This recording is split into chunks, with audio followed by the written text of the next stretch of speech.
Welcome, everyone. I'm Lisa Gilbert, Public Citizens Executive Vice President. We are excited to be joining all of you. As folks may know, this is Public Citizens' 50th year, so we are happy to be chatting with all of our supporters and friends across the country about a core issue to our mission, which is taking on corporate power, grappling with democracy reform. Rob Weissman, our president, and myself will be talking democracy. We're going to wait a minute to get going as more of you join us on the line, but just wanted to say hello and welcome. Again, this is a big year for us, but also a big year. It's a lead up to another election year. Lots of challenges, of course, on the democracy front coming out of our recent voting rights fight. So there is just lots to discuss. We're going to do a Q&A between myself and Robert Weissman, our president. And then at the end of the call, there'll be opportunities for you all to ask questions and engage with us directly by hitting *3. But for the moment, we're just going to hold before we get going and just give more folks a chance to join the line. For folks who are just joining, I'm Lisa Gilbert, Public Citizens Executive Vice President. Really happy to be together with all of you this afternoon.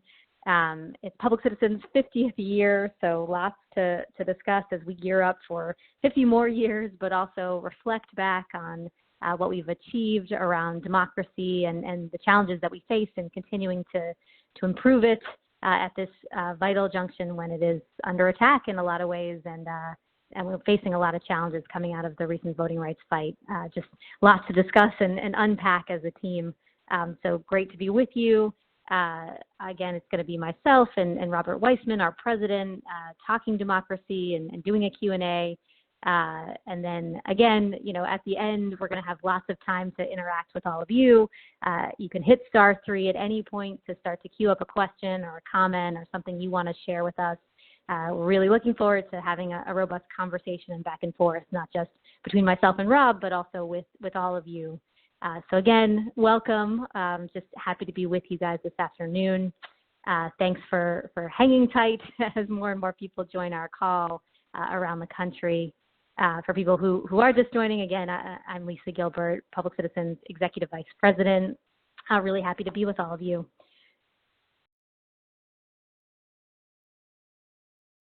So again, welcome everyone. We are going to keep holding the line while more and more folks hop on.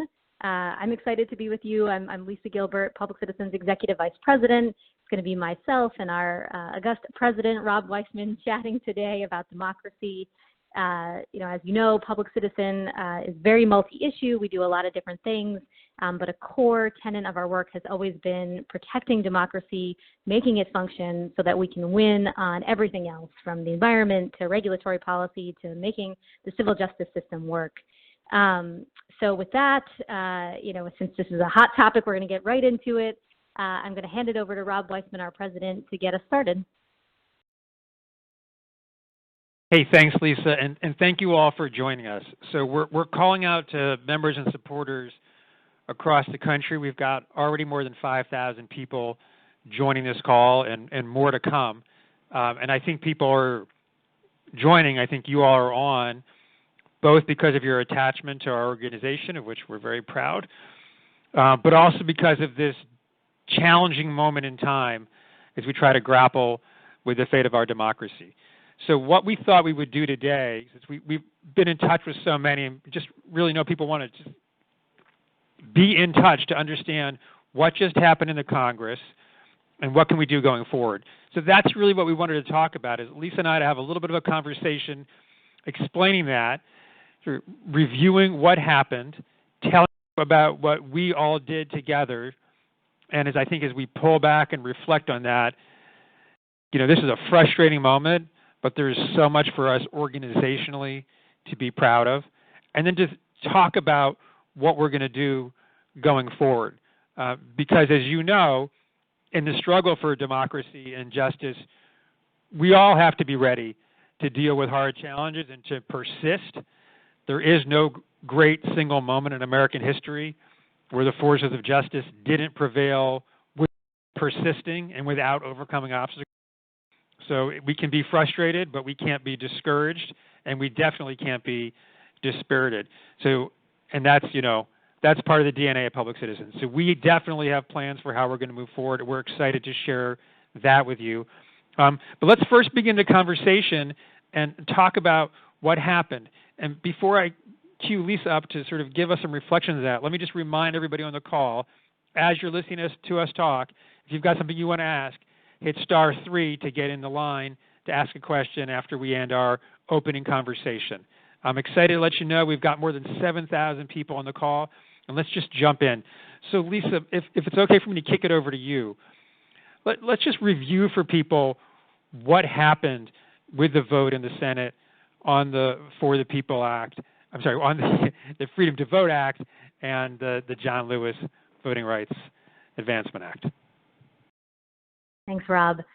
Well, I do want to respond to the take heart and keep moving, inspiring words that you just shared. I couldn't agree more. I think what happened in the Senate was hard, but we're not giving up, and there's a lot of work still to do. So what happened, as I'm sure folks know, are that two recalcitrant senators, two Democratic senators, Senator Manchin and Senator Sinema, were unwilling to cross over and support reforming the Senate rules, which is what it would take to pass the Freedom to Vote Act. The Freedom to Vote Act was transformational legislation, which Public Citizen and many of our partners had been working on for, at this point, almost 4 years. Legislation that would improve voting participation, that would fight election subversion, that would deal with partisan gerrymandering, and would grapple with campaign finance issues like the proliferation of dark money. So incredibly critical legislation.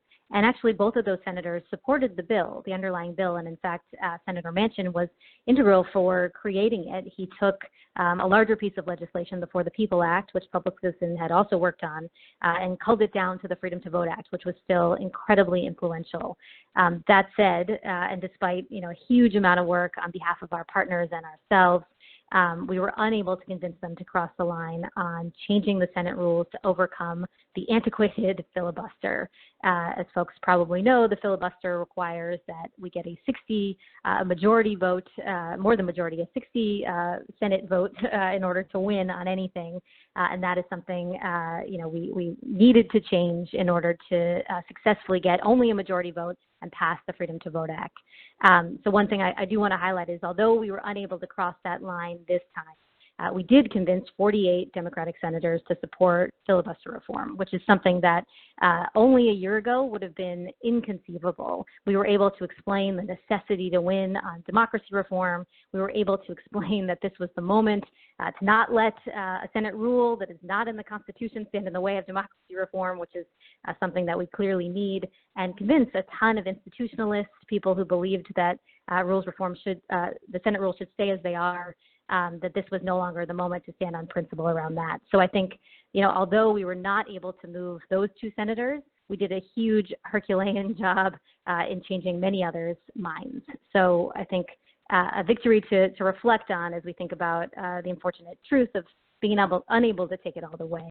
One last thing I want to say about the work that we did is that there was an incredible amount of organizing that happened to get us to as close as we came. So we organized a coalition that had over 250 organizations, every sort, environmental groups, organized labor, religious organizations, choice groups, you name it, all engaging and fighting for democracy reform. So that is an achievement we should celebrate. We also did a huge amount of grassroots organizing all around the country. We just left it all on the field, activists like yourselves, everywhere, organizing, doing rallies, doing close-up actions with their members, just making sure that the pressure was felt in the country, and that was important.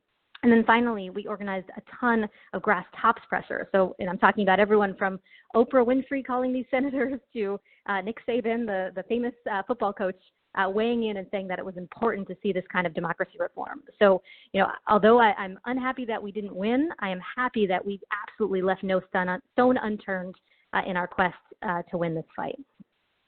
So, Rob, I'll stop there.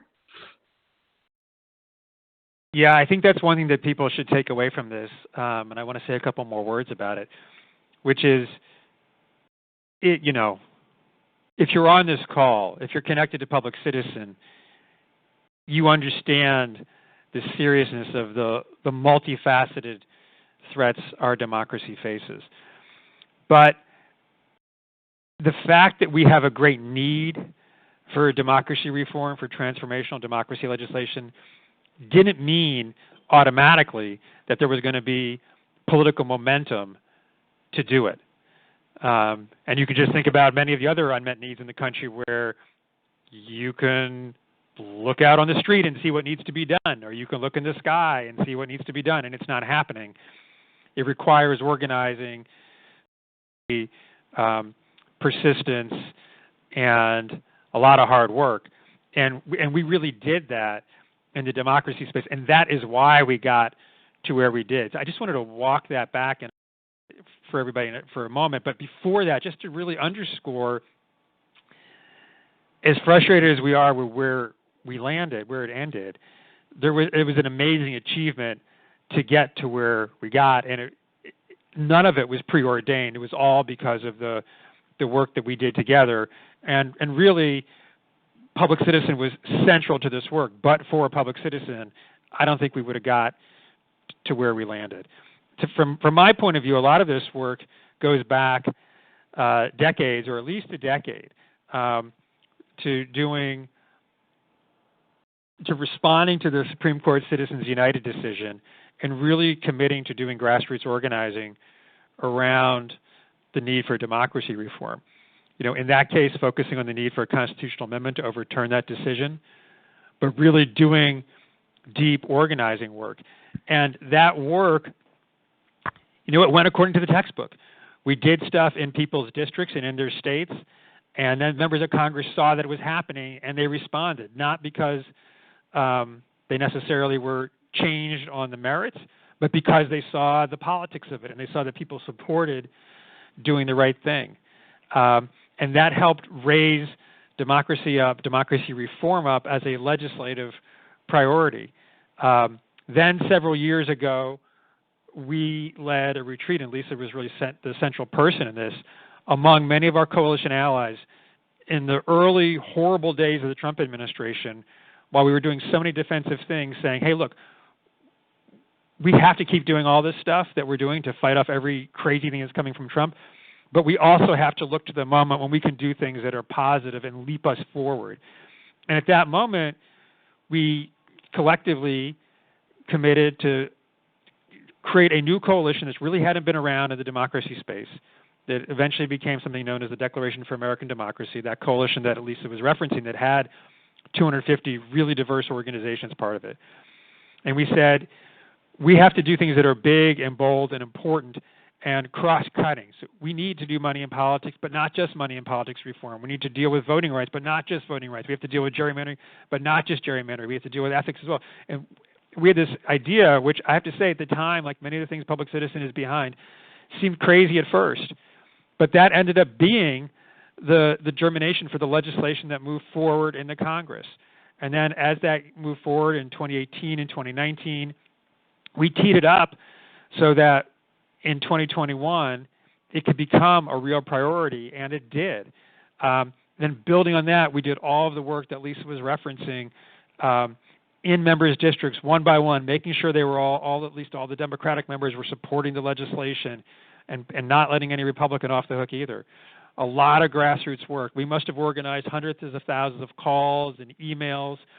We held more national days of action than I could count, involving more than 1,000 discrete actions across the country involving tens or hundreds of thousands of people. We made it the central issue of the day. And that's something that we all did together and should feel proud of.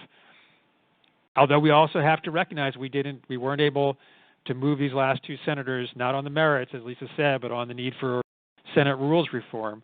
And so we are where we are. So Lisa, just recognizing that, and I want to say before I pose this question to you, Lisa, let me say two things. One, if you've got questions you want to ask us, just remember you can hit *3 and get in line to ask us a question. But the other thing to say is we are not giving up on this. That is not how it works with Public Citizen. As I was saying, we understand from American history and from our own organizational history that the big wins require persistence, and we are going to stick with this, and we are going to win. But we can't wait for that to happen. We also have to do things in the here and now to deal with the manifold crisis that we're facing. So let me ask you to talk to folks a little bit about some of the things that we have in mind for the next several months to try to rescue the democracy, and I'll add some things in it, and then we can wind up our back and forth and open up to a bigger conversation with everyone else. Great. Thanks, Rob. Well, I totally agree with the way you laid that out as a short-term, long-term push. I mean, we are not giving up. We still believe that this kind of massive transformative legislation is what we need, and so we will keep up the fight for that. But in the near term, we also want to see what we can win in this moment over the next several months. And so a couple of things that we're thinking about. First, we're going back to the Biden administration and pushing them to double down on what they can do using their executive powers. So, for example, they could require all government contractors to disclose their political spending. That would get at a huge swath of publicly traded and not publicly traded companies, and it would give us a real window into the post-Citizens United landscape where corporations spend willy-nilly in our politics. So that's something very straightforward we really want the Biden administration to do, and so we're going to be redoubling efforts to ask them to act on it. Similarly, we're going to push the Securities and Exchange Commission, the regulator that deals with public companies, to get those entities to disclose. So that's another avenue for tackling dark money. We are all, or many of us, have pensions or 401ks, and our investments are funding those corporations as they play in politics, and they certainly should not be able to do that without telling us how our money is being used. So there's a real interest for the Securities and Exchange Commission to act, and we are going to push them to take that action. So those are sort of two near-term executive level things that we're going to be focused on right away. In addition to that, there are some other avenues within the Congress where we might be able to move pieces of legislation. So we're thinking about how we might use the arcane reconciliation process, which is a budgetary mechanism for passing things using a simple majority to move some small components of the Freedom to Vote Act. So this is nascent. We are figuring it out right now, what could actually pass muster as a budgetary measure and get attached to a reconciliation package. Now, that's a lot of wonky language there, but we're hopeful that can happen and that we'll be able to move some discrete components from our bigger package in the near term. So that's another effort we are undertaking. And then finally, I want to mention a different piece of legislation altogether, the Protecting Our Democracy Act, which we believe could garner some bipartisan support and so could have legs even in this sort of very partisan landscape. So Protecting Our Democracy Act, or POTA, is a historic package of democracy reforms that would strengthen the guardrails preventing the abuse of executive power. So basically, in the Trump administration, we realized, he showed us that there are tons of loopholes where an executive, sort of unscrupulous executive, could take advantage of our democracy. So the Protecting Our Democracy Act does things like limit the president's pardon power, for example, or enforces the constitutional ban on presidents using the office to enrich themselves. Boosts the enforcement of congressional subpoenas. So a White House can't just deny congressional subpoenas and stop oversight. So it's a whole litany of things like that where we really understood from Donald Trump that there's a problem between the balance of powers, and we want to close those loopholes before, hopefully there's never a president who takes advantage like that again, but we want to make sure that it's not even a possibility should there be someone like that. So those are just a couple examples, but we're really trying to think creatively and figure out different ways to take advantage of this moment and the power that we've all built around democracy reform, for this moment in time to make some change. Thanks, Lisa. I just want to say a couple additional words to that, but before I do, let me just say that we got thousands of people on this call from across the country. I just want to thank you so much for joining us and for your involvement in Public Citizen. I think we have so many on this call because this matter is so important and because you know what a central role Public Citizen has played in driving this work. And I want to remind you, too, this is our 50th anniversary, and you're going to be hearing from us throughout the year about how we're celebrating the 50th anniversary. One of the takeaways I get from our half a century of advocacy and looking back on all the achievements to inform us as we go forward, all these things we've done Whether it's getting rid of dangerous food dyes, getting airbags in cars, getting dangerous drugs off the market, expanding people's access to care, defending people's right to win in the courts, turning the discussion around on global trade talks, all these things, none of them came easy. And in fact, we don't even try to do things that we think are going to be easy. They all are hard. So this is hard. This has been hard. But looking back on our history, it reminds us that we do hard things, we stick to it, and we win. Let me also say, before I just add a couple comments to what Lisa said, we're about to move into this portion of the town hall. We have conversations and take questions from you, and you can get in the queue to ask a question of Lisa or me or make a comment, whatever. But all you have to do is hit *3, and you'll get in line. So just hit *3 if you've got a question or comment. So in addition to the things that Lisa was talking to you about, and you're going to be hearing much more from us about that over the months ahead, especially as these things get distilled down and we have moments for people to weigh in, to advocate that they happen so that we get some things out of the presidential administration, we get some things out of the Congress. In addition to those things, we just have to deal with the here and now threats we have to the functioning of our democracy. And as we said all along in the middle of this fight, there's no way to organize around the problems we have. That's not a solution. The solution has to be to head on stop partisan and racist gerrymandering, to deal head on with voter suppression, to deal head on with big money domination in politics. Okay, but that said, we still can do things organizing-wise to offset those problems. And we've got two strands of work that are going to become really ramped up for us in the months ahead. One is to work on getting more people to the polls. So this is not an area where Public Citizen has historically done a lot of work, but we did some really important things in 2020 and learned a lot about generating voter turnout. And what we saw was that there were a lot of groups in the space of doing voter registration and going door to door, and we don't want to be redundant with what anybody's already doing. But we have a special set of skills in generating movement energy around moments.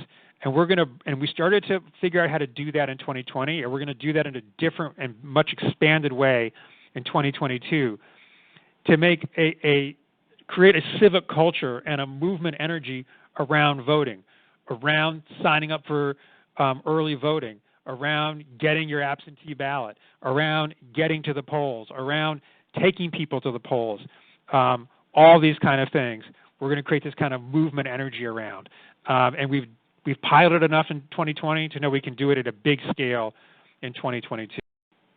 And simultaneously, we are also going to deal with,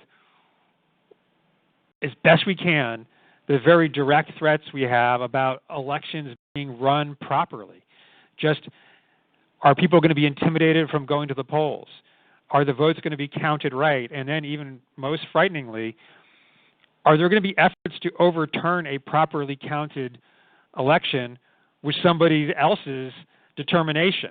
And we're seeing a lot of Trump-allied figures across the country trying to run for election administration positions with the express purpose of substituting out their preordained outcome for the actual election result.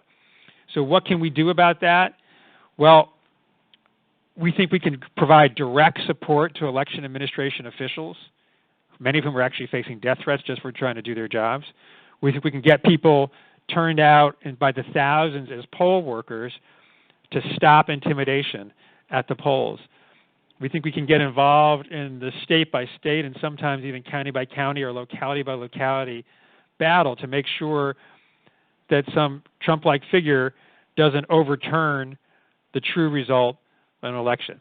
So that's a lot for us to take on. You're going to be hearing a lot more from us about it in the coming weeks and months ahead. But that's our plan from now through November and then beyond. But we're going to do this in a big scaled-up way. We understand the challenge we're facing. We understand how serious the threats are to our democracy, but we are ready to meet them.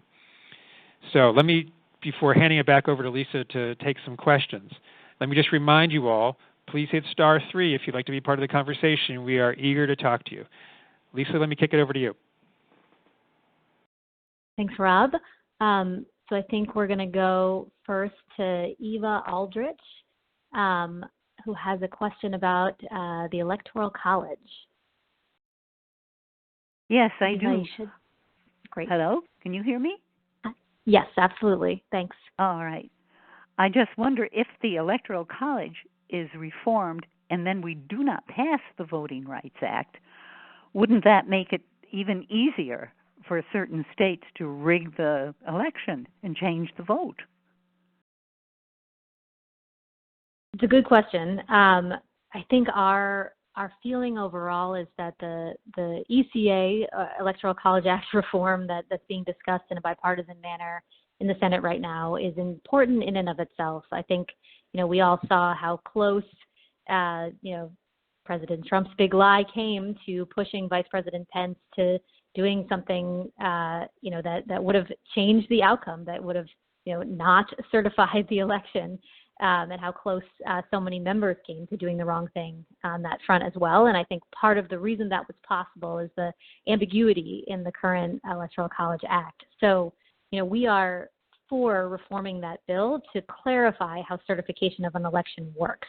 I think you're right to say, though, that it doesn't happen in a vacuum, and it is still outrageously important that we push reforms into place that stop voter suppression, that make sure the election is not subverted, and that everyone's right to vote is honored and easy. They can register and they can vote, and that is, of course, is what the Freedom to Vote Act was all about.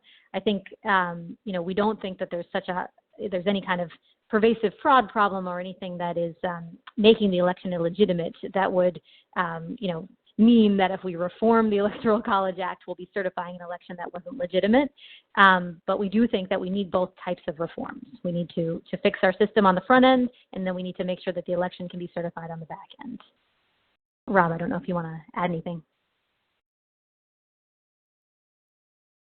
Well, I guess just to say, you're right that these things they're tricky when you have truly bad faith actors. They can abuse rules that are designed to be fairly administered. That's certainly, one of the takeaways from the Trump administration. It's not just finding loopholes, but it's also sometimes turning the rules against their intended purpose. So we have to be mindful of that for sure. At the same time, all we can do is work for fair-minded rules. I mean, there's no alternative to that. And then also discipline these bad actors as best we can. But I think in terms of the Electoral Count Act, I think that the reforms that are likely on the table will be helpful to block the real threats we face. And if there were ever a need to actually try to deal with an improper state count, that's going to be a huge problem. I don't think the reforms really would be the decisive factor in that. But of course, the whole goal is to prevent that from happening in the first place. Great. Okay, we're going to take our next question. We're going to go to William Banks from Virginia. You should be live in just a minute. Go ahead. How can we stop this dark money from coming into political activists and favoring the Republican Party and tipping the scales towards them? We need to stop this money. How do we do it? Great question. It's the foundational question, actually, and something we grapple with, a public citizen. I mentioned a couple of avenues that we're pursuing, but obviously it's an all of the above strategy for us. So one of the core things that we've tried to do and organized around the country to do, of course, is to simply overturn the Citizens United decision. It's simple, but it's an enormous lift, as you know, as all the activists and supporters on this call know. And we're going to continue to try to move resolutions at the state level, which will show support for doing that, for overturning that court case. But in the meanwhile, dark money is dark, it's secret. And so one of the things we're pursuing with lots of gusto is disclosure remedies. And so the two of the things that I mentioned that we are going to be pushing the Biden administration to take on get directly at the heart of that, at secret political spending and shining a light on it. So we will be pushing for an executive order which will get at a huge swath of companies by requiring all contractors to disclose their political spending. And then we will be pushing the Securities and Exchange Commission, the SEC, to require all public companies do the same. Both of these remedies would get at a big amount of the sort of post-Citizens United spending that floods in through super PACs and nonprofits. And so that is an initial way where we can tackle some of the secret money, which, as you know, flows to both parties. And so we need to rein it in across. So I think we'll go to another question, which I'll hand to Rob. We're going to go to Arlie from Queens, New York. Arlie, you should be live in just a second. Hello. Go ahead. Hello. Hi there. Yes. Thank you. I think my question was considering some punitive action for those states who add an inordinate amount of encumbrance to the voting process. So I'm speaking about something punitive such as no taxation without representation. Is that possible? Well, if I understand what you're saying, it's kind of interesting. I think the answer may be no, it's not possible, but it's certainly an interesting concept to consider. Before I say anything more, let me just say, if like Arlie, you want to ask a question, all you have to do is hit *3, and you can get in the queue. We want to make sure we get to as many of your questions as we possibly can. So just hit *3 to get in the queue with your question. So yeah, I think what politically, we wouldn't be able to get there because the idea that you sort of take money away from states based on the degree to which, punitively, the degree to which they're suppressing votes and blocking people from voting, or maybe reward states that are more open. If we couldn't just get this legislation passed, I think doing that is probably not politically viable. It's a kind of interesting question whether you could structure legislation that might survive a constitutional challenge to the Supreme Court. That's a kind of hostile venue, to be sure. And I have to concede, I haven't really given that enough thought. But even as but it's what I like about the idea so much is just the concept of it. You're saying, look, we've got a national and a federal interest in expanding people's right to vote and making sure everybody can vote, and we're going to reward states that do better. That's a really clever idea, actually, and I think we should play with it a little bit to see if we can distill it into something that might have that we might be able to apply in some practical way. So, not as thought out an answer as some of the things we might have for some of these questions, but I love that. It's a creative idea, and we'll give it some more thought. Great. Thanks, Rob. Thanks, Arlie. So now we're going to go to Elaine from North Carolina, I believe. You'll go live in just a second. You should be on.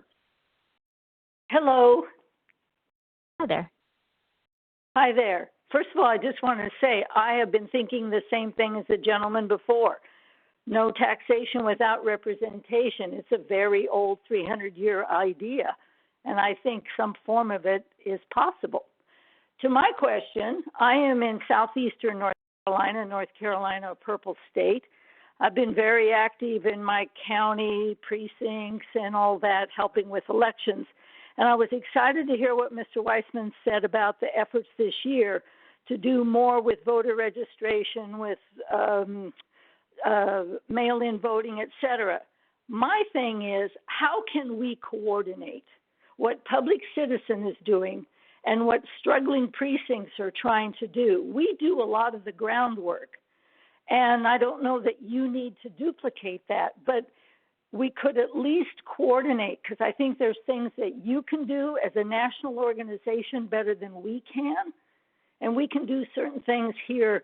We've already got things in the run. You know, it's in motion. Is there a contact for us at Public Citizen that we could hash this out?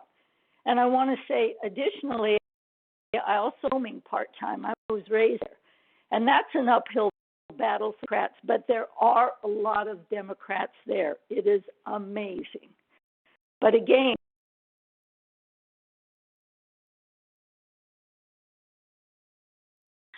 well, thanks, Elena. You went in and out at the end, but I think we got what you were saying, which is super important. I want to respond to it. Let me just remind everybody again, though, if you want to join the conversation, please just hit *3 and get in the queue to ask a question or make a comment and offer some insight the way Elaine just did in a useful way. So I will say I lost the last bit of what you said. I want to underscore what you all know, which is that Public Citizen is a nonpartisan organization, so we won't coordinate with partisan turnout efforts, but we absolutely are aiming to coordinate with any ally doing nonpartisan turnout. And to Elaine's point, we are highly cognizant that there are a lot of great efforts already underway, and there is zero value for us to duplicate or get in the way. So it is for sure all about coordination and amplification and collaboration. For everyone in general, you know, we're going to, if you're on our email list or in touch with any of our staff, we're going to be in pretty constant contact about this work, and we'll for sure be reaching out, asking for people to volunteer, telling us that they're already involved in their communities, and then getting in touch one-on-one. But if you're on this call and just want a contact, you can send an email to cwood, CWOOD, at citizen.org. That's Christine Wood, and she'll be able to start the conversation with you. But don't worry if you didn't get that email. We're going to be reaching out to you to ask to join with us or to tell us that you're already doing the work and you want to coordinate with us. There are, you know, as implicit in what you're saying, Elaine, like we got to deal with this problem nationwide with a number of really high priority states where we know that the elections are going to be close, and we know efforts are underway to either keep people from voting or even to undermine the legitimacy of the vote count. So we would never, in any case, want to be involved in, you know, unstrategic and duplicative efforts, but we absolutely can't afford that. So it's going to be all about, hooking up with people who are already doing the work and helping however we can, filling in gaps, collaborating, coordinating, and amplifying. So let me just say one more time before I bounce back over to Lisa. If you want to get in the queue, just hit *3, and we'll get to your question as soon as we can. Lisa, who's up next? Thanks, Rob. So we're going to go to Patrick, I believe, from Florida. You should be live in just a second. This is Patrick. Hey there. Welcome. I just wanted to say that the list of accomplishments is truly impressive, but I'm also wondering what you're doing, if anything, or if anything is possible, to push the Attorney General to seriously investigate Trump's actions leading up to the January 6th debacle. That's a great question. So we have been very involved, as you may know, in trying to hold Trump accountable post his time in office. We run a coalition that's actually called the Not Above the Law Coalition. And so with that group, we do things like support the legislation I mentioned earlier, the Protecting Our Democracy Act, but also think about other remedies and mechanisms for holding him accountable for wrongdoing that happened while he was president. So a piece of that is exactly what you say, making sure that the DOJ does everything they can to seize on the evidence that's continuously coming out, particularly from the January 6th Select Committee that's working in Congress to take action. So what we're doing right now on that front is coordinating closely, in conversation with the January 6th Committee, hoping to be helpful and elevate things as they come to the fore. We're expecting there to be a public component of their work. Right now, obviously, a lot of what they're doing is behind closed doors, and we don't know, and the public doesn't know, what they're finding. But their goal is to do a series of public hearings and then do a big public report. At that moment, at that juncture, when they're trying to sort of explain what they've found and share the narrative, really tell us all the details of the story of how Donald Trump, as well as others, caused or helped to influence the insurrection. We're going to seize on everything that comes out and help make sure that the public understands and has it translated for them, so that everyone can be talking about the action that needs to take place, whether that's the Attorney General taking action or other forms of culpability that he might face.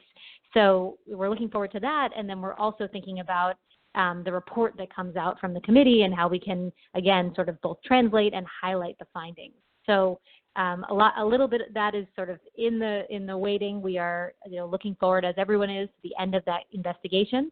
But we're thinking forward in advance, how we can create materials, how we can talk with all of you, and how we can share, what needs to happen next when the findings of that investigation are clear.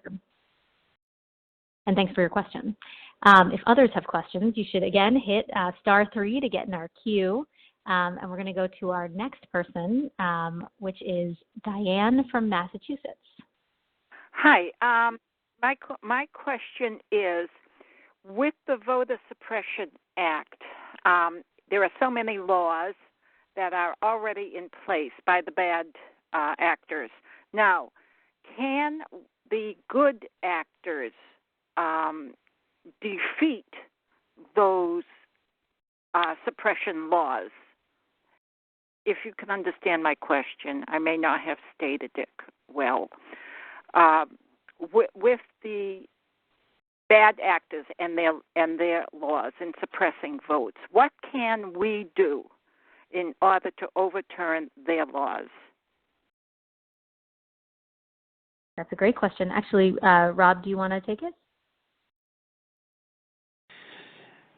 Yeah, well, I mean, it's a hard situation because the best thing we could have done was to pass this federal legislation that we were just fighting for. To remind everybody, we didn't spend a lot of time on the substance of those bills or to review the problem. I mean, I know you all know and have heard a lot about, although there's always more permutations about what's the challenges the democracy faces. Those bills, even as it got slightly filtered down, had so many components, it's easy to forget what was in them. But the federal legislation that we were advocating for would have done sort of two parallel things as regards voter suppression. One is it would have re-empowered the Justice Department to challenge, it would have given them the authority to do pre-clearance and to block measures from states that have historically discriminated against blacks and other minorities from adopting measures to suppress the vote. So they could proactively, preemptively stop bad things from happening. The other thing that the legislation would have done is affirmatively require all states to have much more open and expansive voting laws, really, as the name said, to ensure the freedom to vote, to make it so that we, to do what we all sort of learn in our civics life. We want everybody to vote, so we should create systems designed to make it easy for everyone to vote. So things like automatic voter registration and requirements for early voting, some of the things that were suddenly done at scale in the 2020 election because of the pandemic, those would have become mandatory law of the land, not for states to choose to do, but as a requirement for every state to do. Unfortunately, we didn't win, and so those measures are not in place. So what's left? Well, the Justice Department does have remaining authority under the Voting Rights Act to go after state practices that discriminate against people of color. but they can't do it in the same preemptive way. They have to see what happens and then sue. So they're doing that, and we can encourage that. That's a little bit out of our control, but it's arguably the most important thing. But the other thing is to go state by state and try to take on these, whether they're legislative efforts or administrative efforts, to suppress the vote, to block people from voting, to counter them, and to try to stop them. Now that's what we've been trying to do and what we'll continue to do. And then, of course, even when those things are put in place or dealing with whatever kind of voting rules we have, we're still going to do everything we possibly can to get every person in the country to the polls, either on election day or in advance or using a drop box or whatever it takes to make sure they cast their vote. Thanks, Rob. So now we're going to head over to Susan in Pennsylvania. Hello? Hello.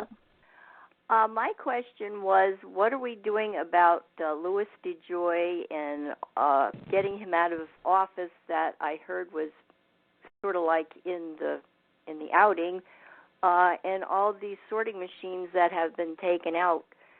It's just messed up our mail system really bad. Yeah, that's a great question. I'll let Rob take it, but I'll just say quickly that, obviously as we approach another election, it's more important, as was proven last time than ever, that our mail function really well so we can have mail-in voting during a pandemic and ensure that people can do that everywhere that they are allowed to do so. So certainly this has been a core focus for Public Citizen. We've done a lot of different things in the fight, but including litigation. But Rob, I'll let you take it. Yeah, it's a great and super important question, and sort of the direct issue is, he's got to be fired. So just to remind people who may not recall, Louis DeJoy is the Postmaster General. He came in from a private corporation, unlike most Postmaster Generals who'd come up through the Postal Service and had a commitment to it, and he seemed to have a commitment to undermining the Postal Service as a functioning entity to deliver the mail and packages. And then specifically, it seemed to make it so that the post office would not be able to deliver early voting ballots in a timely way. So the real solution, the global solution, is to get rid of him and put someone in charge who actually believes in the post office functioning.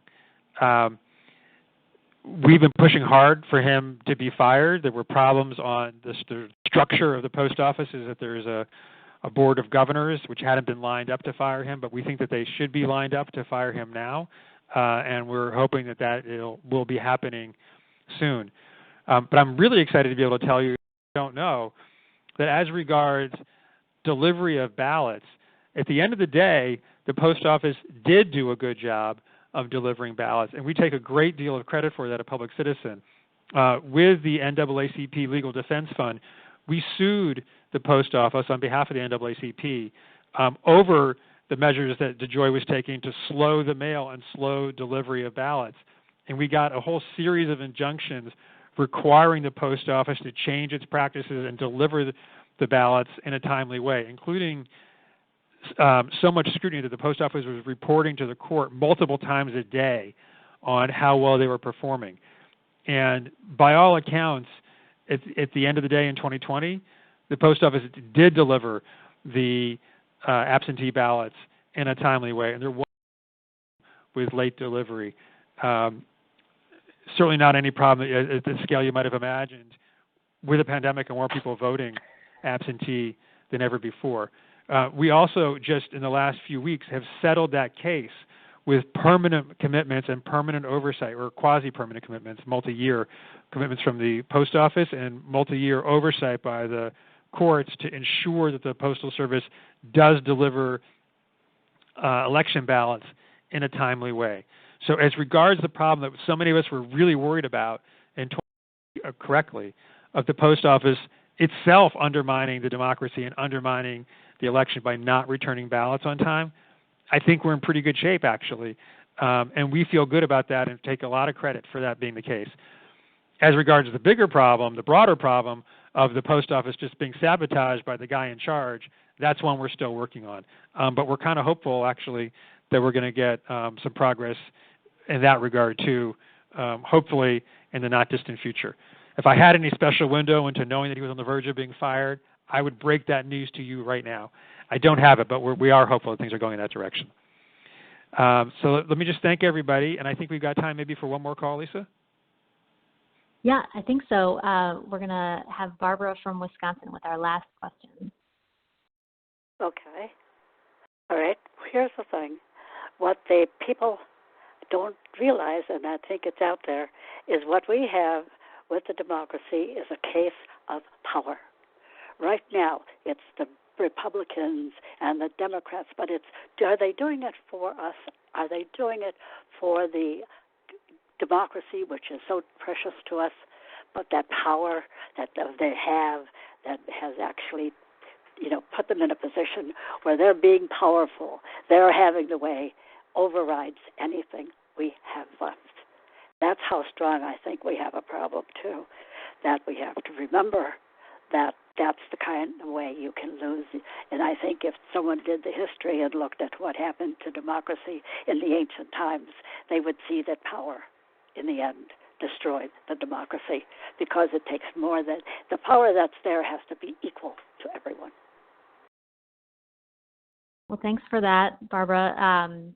Definitely we agree. I think that, too much money in politics and a voting system that needs to be repaired is making the power imbalance worse. And it's, one of the core reasons why we focus so heavily on democracy reform generally. We know that, in order to win on everything else that Public Citizen works on drug pricing, on fixing our financial system, on protecting people and their public health, we need a system that works, and the power imbalance is, and the way that the corporations have far too much of that power is the problem, is the core problem, and why we need to win on everything we've been talking about today. So I think, although we started this call sort of rehashing something that we did not win, I think the power that we've built and the ability of everyone who joined us on this call and all of our members and supporters and all the organizations that work together to continue to galvanize the nation to fight for these reforms, that's what it's going to take, and that's why we keep doing the work. We know that we can win, both on the short-term solutions we talked about, and then eventually on the big one, on the entire package of reforms that we need to fix our system. So, it's been exciting to be with you all today. Again, we're in our 50th year, so we're doing a lot of taking stock of where we've been and where we're going. And I think, we let ourselves be informed by the great conversations we have with our members and supporters. So, really appreciate you all taking the time and us all being together today. So I want to hand it to Rob to take us home for our last little bit.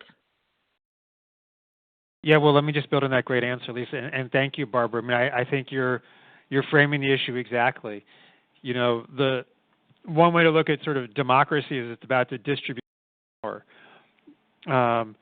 And the great thing about democracy, it's ruled by the people. We all have one vote.